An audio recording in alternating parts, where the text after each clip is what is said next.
Hi, everyone. This is Doc T. Welcome to another episode of the Horse Advocate podcast. I have so much to talk about. Not sure where to start. I had fun with my last podcast, but I have to do some more reading before I can continue on with the ideas of how the brain works and how the horse's brain might work. So I'm going to take a little interlude here and talk about a couple of different things. First is molds and mycotoxins in forage. And I wanted to go over that because I attended a meeting in the Netherlands.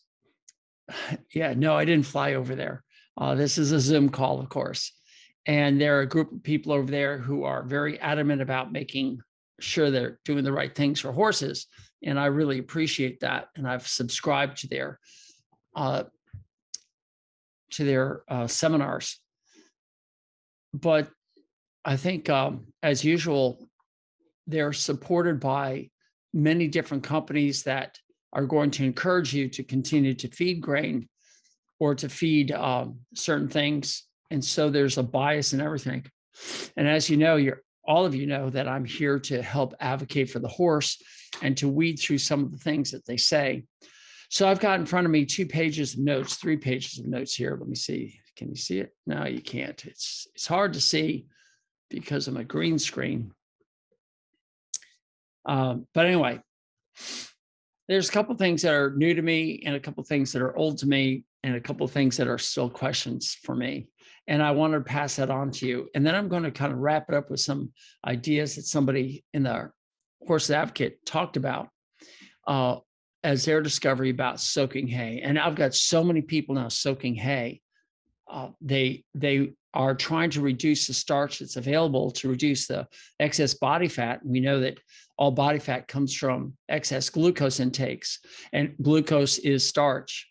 And if we can get rid of the starch in the hay, we can get rid of some of the insulin that's being formed in the body, which will open up the fat channel to let the fat out of the fat cell and off to the muscle cells where they can use it and decrease the body fat.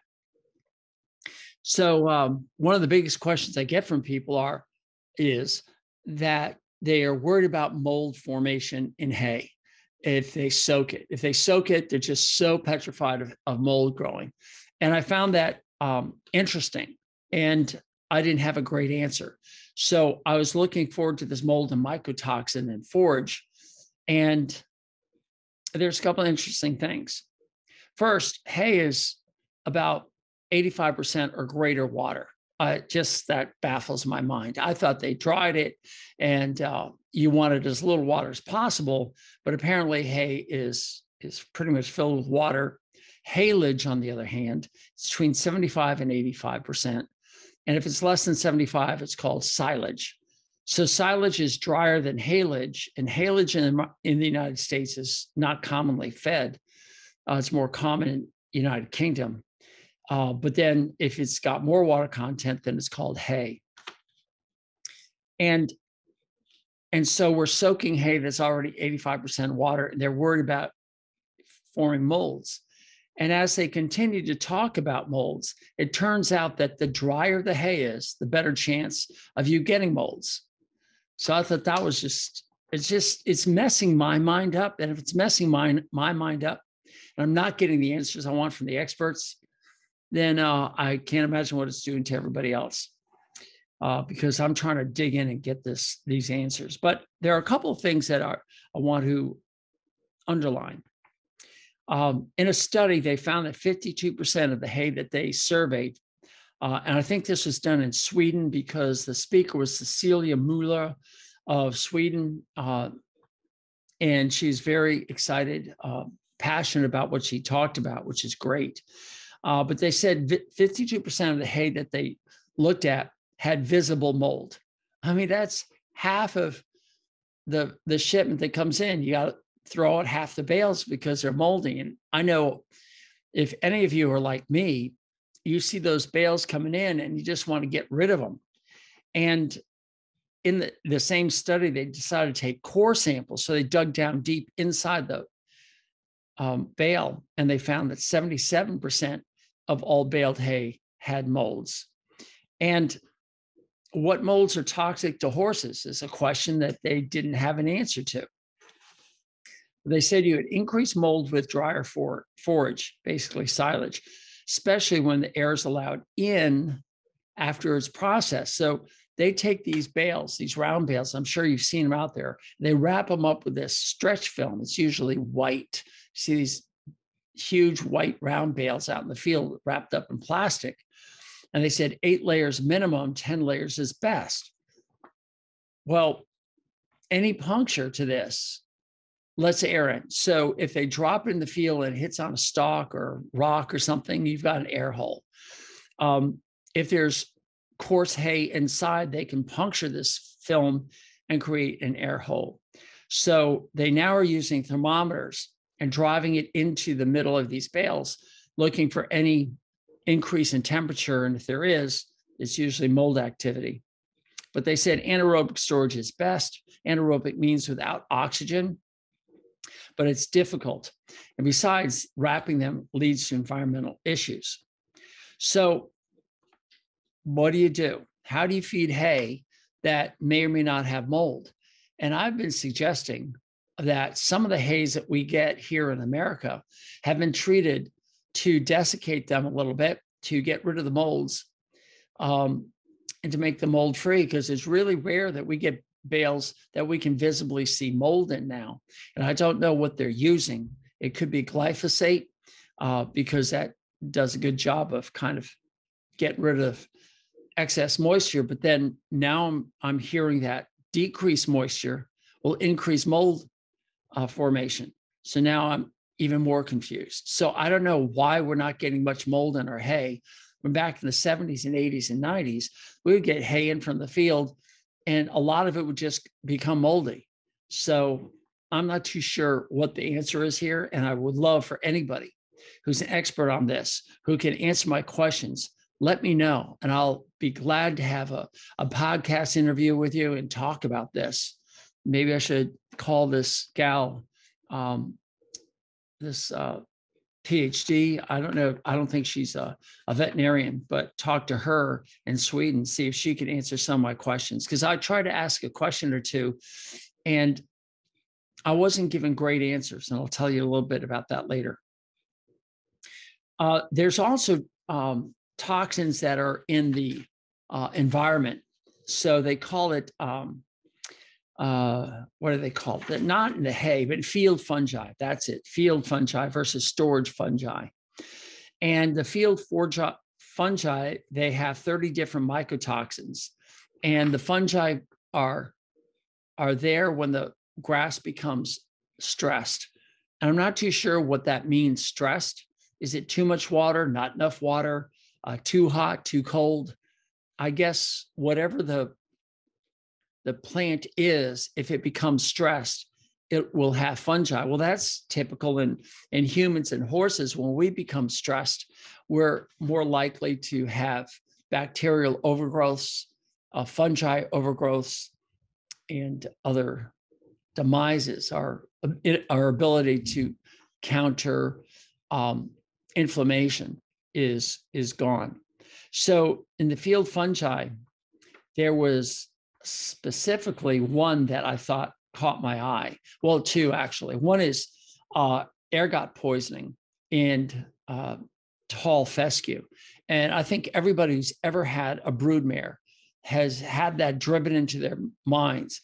If you have tall fescue, that means the fescue grass, it's a type of grass, is mature. And as it matures, you get a different type of fungus growing on it, possibly if it's stressed, and it creates a toxic mycotoxin that will cause the mare to abort. And you certainly don't want to do that. It's heartbreaking to see your mare come in barren one day, and it's usually tall fescue. So if you have fescue as a pasture, you want to cut it and keep it short and don't let it mature. Better yet, don't turn a broodmare out on fescue. I'm sure there's more stud farm managers who could give you some advice on this, but I've always known about it, and we just avoid tall fescue. I don't see that happening in fescue hay, but we don't feed a lot of fescue hay. We usually feed other forms of grass like timothy. So that's not a big deal. One thing I do see a lot, and this is in Florida, Georgia, the Carolinas, South and North Carolina, and maybe in Virginia, and some people have seen it all the way up in New York, is the slobber syndrome of the fungi, mycotoxins growing on clover. And they had a name for it, and it doesn't really matter to me what you want to call it. There's no treatment for it other than to take your horses off that. But when they start to drool that special saliva that they have, it runs like water out of the mouth. And if you go to the topics on the Horse's Advocate and look for molds and toxins, you'll see clover drools, or search for it. I call it clover drools. They call it slobber syndrome. But the water, it just drools out of the mouth, and there's a puddle. And heaven help you if you step in that puddle, because it's probably the slipperiest thing you'll ever step on. And you can completely wipe out and fall to the ground. You don't want to do that. And floating teeth, let me tell you, on these guys, it's kind of a messy operation. But the horses don't seem bothered. They're not in pain. They don't show any other medical signs. They just have the slobber syndrome. So I thought that was kind of interesting. They did show that the mold count and the species would vary depending on how early or how late the age of the grass is. It's not, has nothing to do with season, but it's everything about the maturity of the grass. So they looked at colony forming units called CFUs, but they found that that wasn't as important as the changes of the species that were evident. And they found that early had more aspergillus type fungi, and the later or more mature grasses had mucor. And that would be related to the toxins that they could produce. But again, nobody really has anything about toxins in horses other than the abortion effect of ergot poisoning and the slobber syndrome. But we all know that our horses, when they get moldy hay, they start coughing, and that's not good. And in one of my earlier episodes, we talked about equine asthma, and I was asking if anybody related equine asthma to metabolic syndrome, as they found it is related in human asthma to metabolic syndrome. And they said there's a veterinarian researcher at Mississippi Vet School who's working on that. And I can't wait to see her findings and see what's happening there. But it seems to go hand in hand. If your horse has metabolic syndrome / there's obesity there, there's a better chance of them having equine asthma, or is what a lot of us call HEAVS or COPD. So that was kind of interesting correlation. I'm flipping this over because I want to read this statement. The bottom line, this is great. They finally said the bottom line is smell, look, and feel is still the best assessment of hay. I love it. After all the science that we talk about, the look, the feel, and the smell. I mean, if you can stick your nose in the hay, smell, and you go, you know, it's got mold. Even if you can't see it, if it's making you gag, it's going to make your horse gag. So it boiled down to, what about soaking hay? And nobody really talked about that. So I asked it in a question, and it was Dr. Mueller basically shrugged her shoulders. So there's another person she is Marielle Moore-Collier, Moore-Coyler, who added her comments, but you have to understand that she's a spokesman for Haygain, and Haygain is a device that steams your hay to help kill the mycotoxins in there. And she, as well as Dr. Mueller, agreed that soaking hay actually will decrease molds immediately after soaking. So by soaking in water, you're going to decrease the colony forming units, which is important. You just want to debulk it, get it off of there. And when we talk about soaking hay, we're talking about soaking it for at least an hour.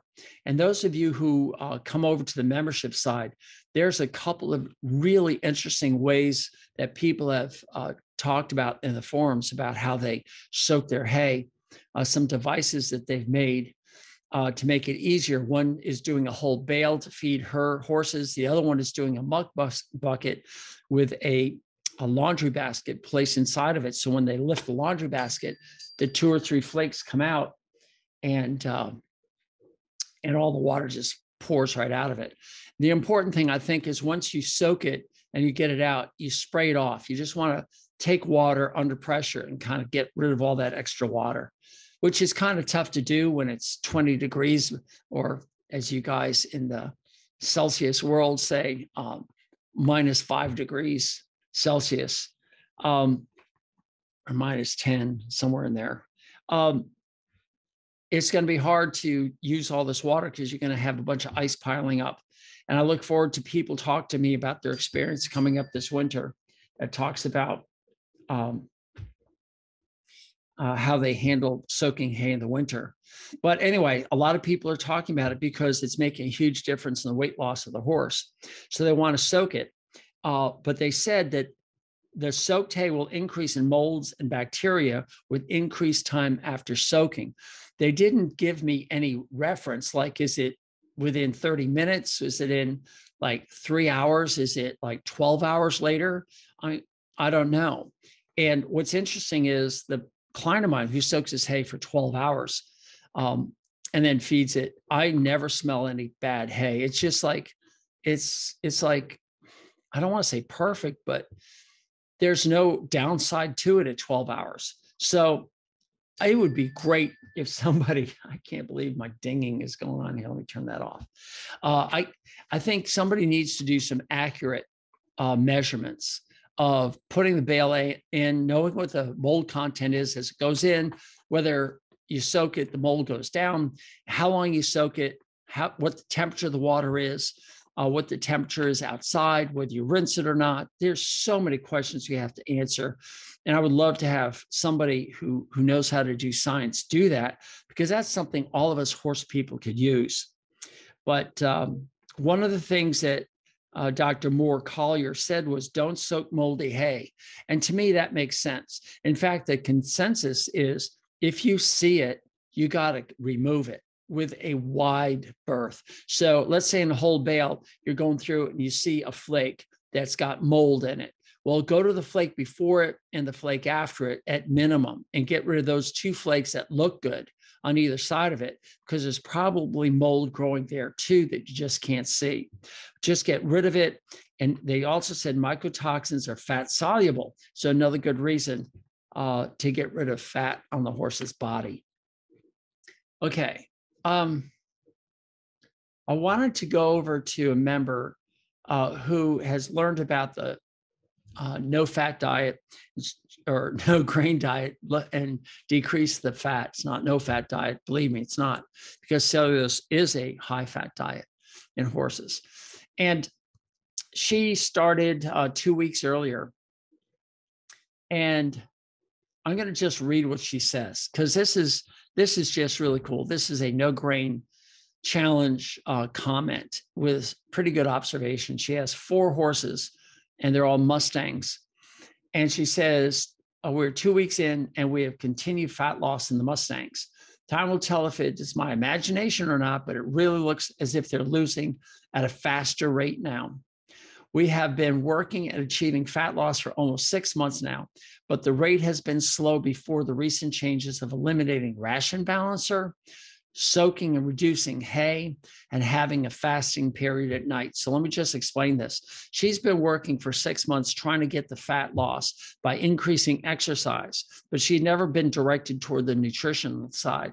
So for 2 weeks, she's basically soaked the hay, limited the hay availability for a fasting period of about 12 hours. She got rid of the ration balancer, which, as we all know, is inflammatory. And she added soybean meal, which is her protein source. So she has detailed observations each horse, but here are the highlights so far, she says. The 5-year-old Mustang has fat loss. Nicknamed Lumpy because she's been prone to getting mystery bumps and lumps that resolve on their own and seem unrelated and inconsequential to our vet. At the start of the challenge, she had a grape-sized lump on her face that's neither grown nor shrunk for 3 months. It disappeared completely during the challenge. That's the 2-week no-grain challenge. She is a bit prone to anxiety about unknowns and about being handled by anyone other than the primary handler. We have observed a better mental state in her lately and great responses to training. So that's the 5-year-old Mustang. Now the 6-year-old Mustang, we also have fat loss. Had lumpy fat deposits over her ribs, and even as she's lost weight overall, these still have persisted. I can barely detect any unevenness as I look and feel over her barrel now. She still has a thin layer of fat, but I can feel ribs, and the ugly deposits are leaving. Training has been going very well. Every week, her workouts slightly increase, and the fitter and lighter she gets, the less resistant she is to being asked a little more. She is transitioning from wearing shoes for over a year to barefoot, and she was 6 weeks into that at the start of this challenge. In this cycle, her hoof walls are holding up better, and she seems to be growing plenty of foot despite also growing her winter hair coat. Her hair coat does feel softer, and her summer skin itches have gone away, though the flies are all dead now too with the change of season. I'll be eager to see if her skin does any better next fly season on the soybean meal. That's one of those things, this is a challenge that goes over the seasons, and with the flies leaving, you're not going to have that irritation. But with the fat loss, I find that fascinating. On 2 horses, the lumps and the bumps of these fatty horses was going away. And it scares me that a horse is 5 or 6 years old and has a lot of fat on them. But sometimes it just sneaks up and we just don't see it. It's just like, where did that come from? So now she has a 5-year-old Mustang, very noticeable fat loss, seems content even with the reduction of food and the overnight fasting.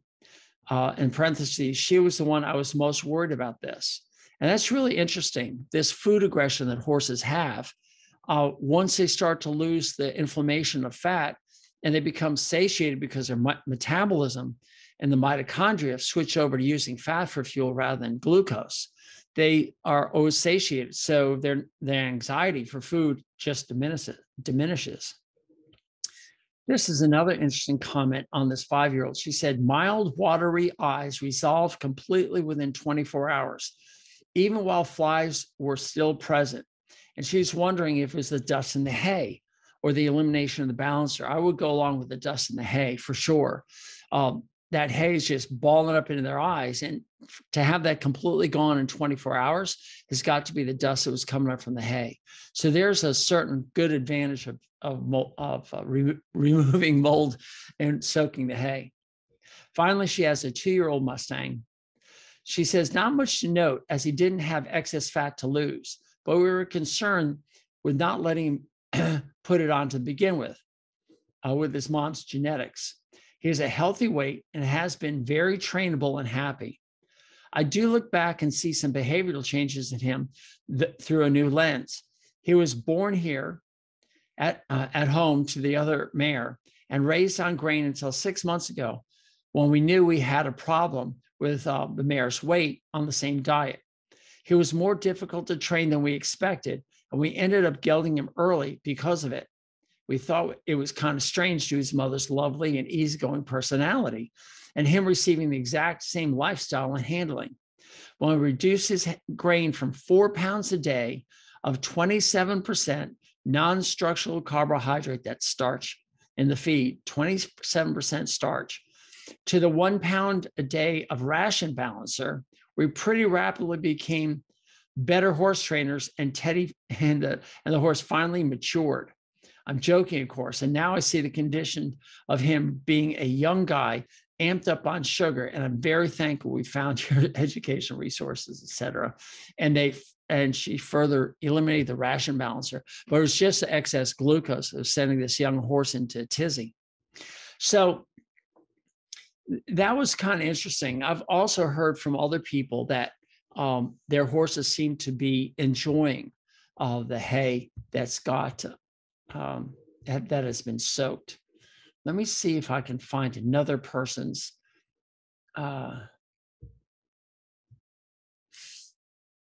Let's see. That's the wrong one. But anyway, there's a very interesting another person who said their horse is just seeming to really like going into the fully soaked hay. And again, there's so many positive outcomes to this. Nope, I can't find it right now. Maybe this is it. Are we concerned? Okay.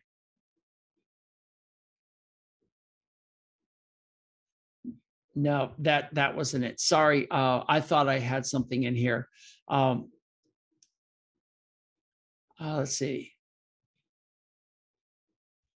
Okay, while it's more labor intensive to do it, this is soaking hay.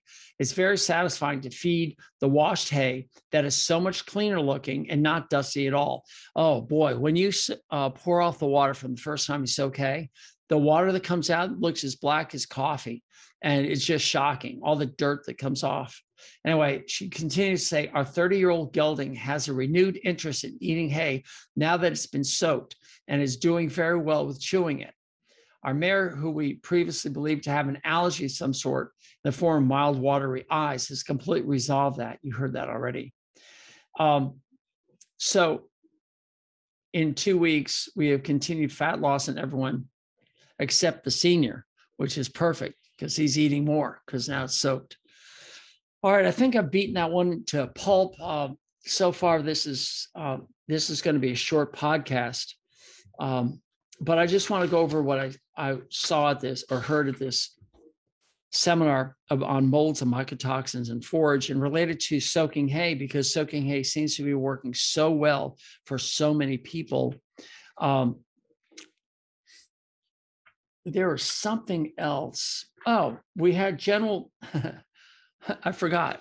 Later on, they had general questions about this. And it's pretty interesting that what they said, forage, you can test for hygienic quality of forage. They call it hygienic quality. In other words, how clean is the hay? But what are you testing for? A quantity of colony forming units or species.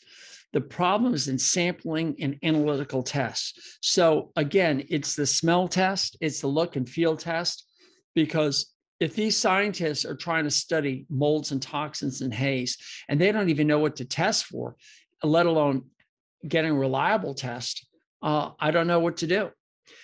They said avoid storage of hay above the stalls because of two things.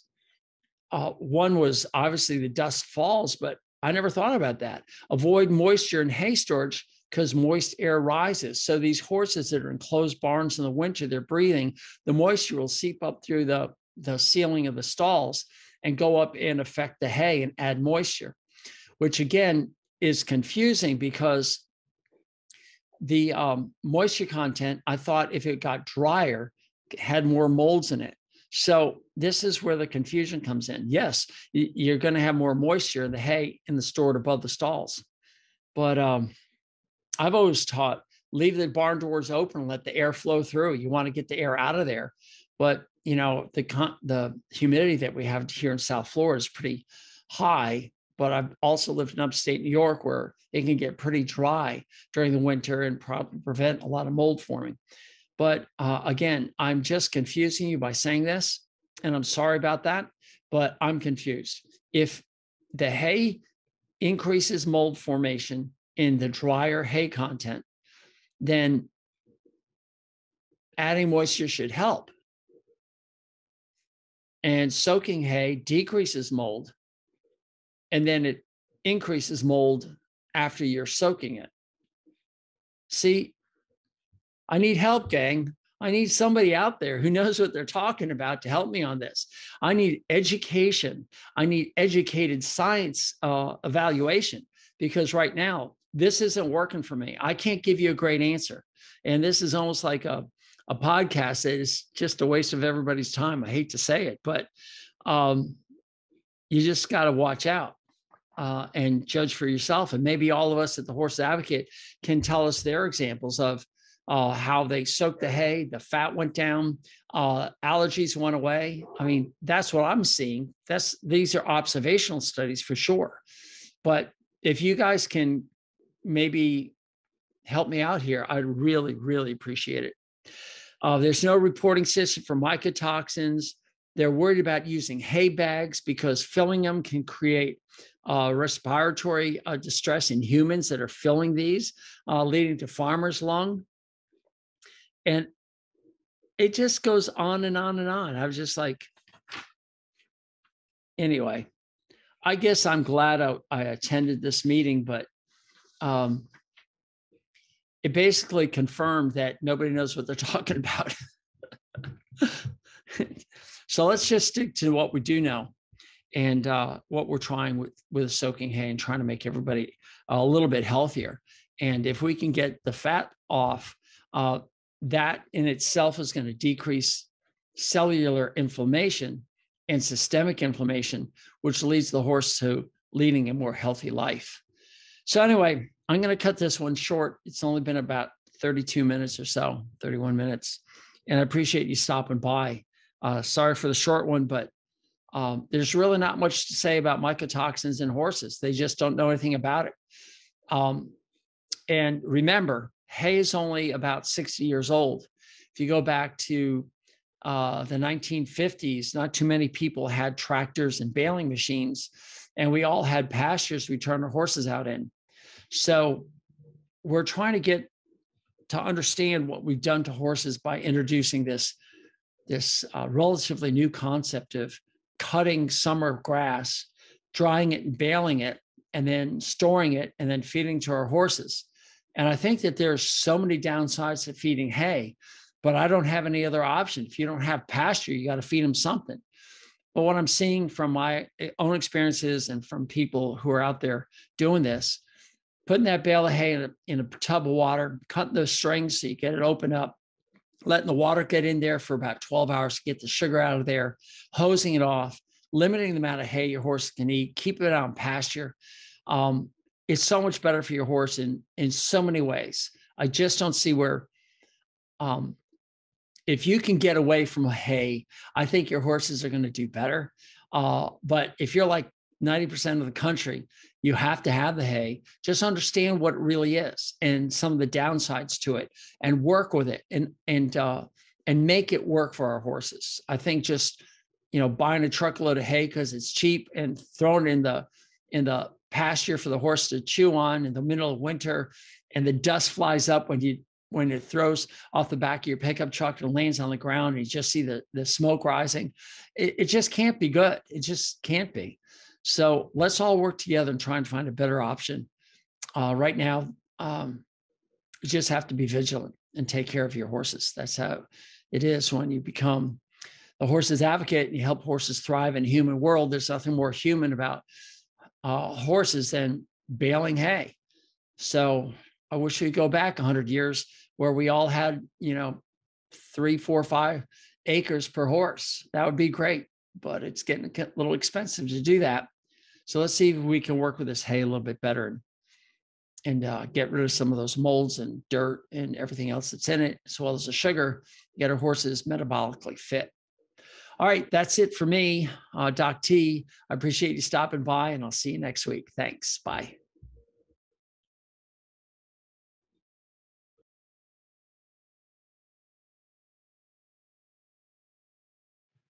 Hey, everyone. Doc T here. Thank you for listening to my content. Would you do me a huge favor?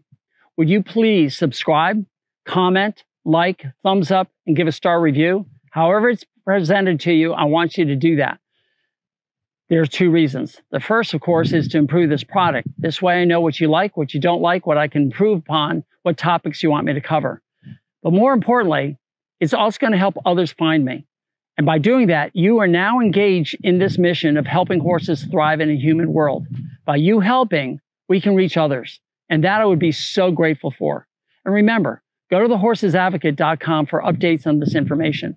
Thehorsesadvocate.com. And again, thank you so much for being here. Doc T out.